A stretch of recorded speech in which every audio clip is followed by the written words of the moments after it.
This is the journey to one Africa. የቅድሚያ የምንሰጠው ለኛ ጎረቤቶች ነው። ስፔሲፊክ ለመሆን ሶማሊያን ብንወስድ በዓለም ላይ ከሶማሊያ በላይ ከዋናው ሶማሊያ ውጪ ከኢትዮጵያ በላይ በርከት ያሉ ሶማሌዎች የሚኖሩበት ዓለም የለም። አንደኛ ሶማሊያ፣ ሁለተኛ ኢትዮጵያ ናት የሶማሌዎች ሀገር፣ ሶስተኛ ኬንያ፣ ጅቡቲ፣ አሜሪካ፣ እንግሊዝ ሊባል ይችላል። ከሶማሊያ ቀጥሎ የሶማሌዎች ዋና መኖሪያ ግን ኢትዮጵያ ናት። ደም እንጋራለን ማለት ነው። ባህል እንጋራለን፣ እምነት እንጋራለን፣ በጣም ብዙ ነገር። የሶማሊያን መንግስት የሚያፈራርስ፣ የሶማሊያን መንግስት ህልውና የሚያጠፋ፣ የሶማሊያን መንግስት የሚጎዳ ኢንቴንሽን ኢትዮጵያ የላትም። የተከበረው ምክር ቤት እንደሚያውቀው ባለፉት 10 ምናምን ዓመታት የሶማሊያን ሰላም ለማስከበር በሺህ የሚቆጠሩ ኢትዮጵያውያን ሞተዋል። ሶማሊያ ውስጥ ምን ሞተው የሶማሌ ሰላም የኛ ሰላም ስለሆነ ነው። የሶማሊያ ልማት የኛ ልማት ስለሆነ ነው። ወንድም ህዝብ ናቸው ብለን ስለምናስብ ከኢትዮጵያ በላይ ለሶማሌ የሞተ አንድም ሀገር የለም። መግለጫ ያወጣል፣ የሞተ አንድም ሀገር የለም። ወደፊትም አይኖርም።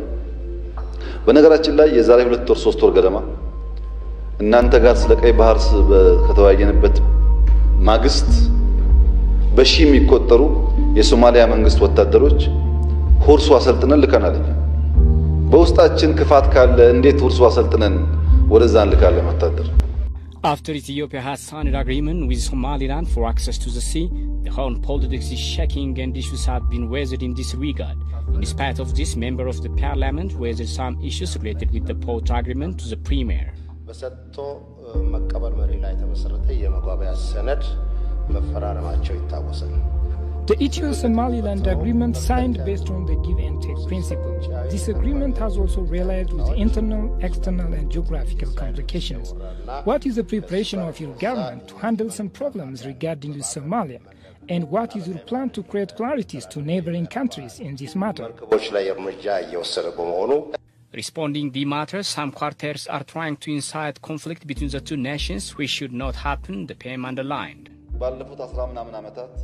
The people of Ethiopia and Somalia are bound by blood. Many Ethiopians have died for the peace of Somalia. As we all know, over the past 15 years, over thousands of Ethiopian soldiers have been dead to restore peace and security in Somalia. And no country has paid as much as Ethiopia for the peace of Somalia. Therefore, Ethiopia has no intention of destabilizing Somalia and transgressing the sovereignty of Somalia. The premier added Ethiopia has been tirelessly working to restore peace and security in Somalia.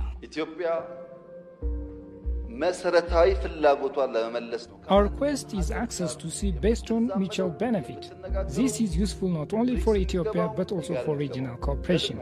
The stability of Somalia is our stability. The peace of Somalia is the peace of Ethiopia. Moreover, Somalis are our brothers and will grow together.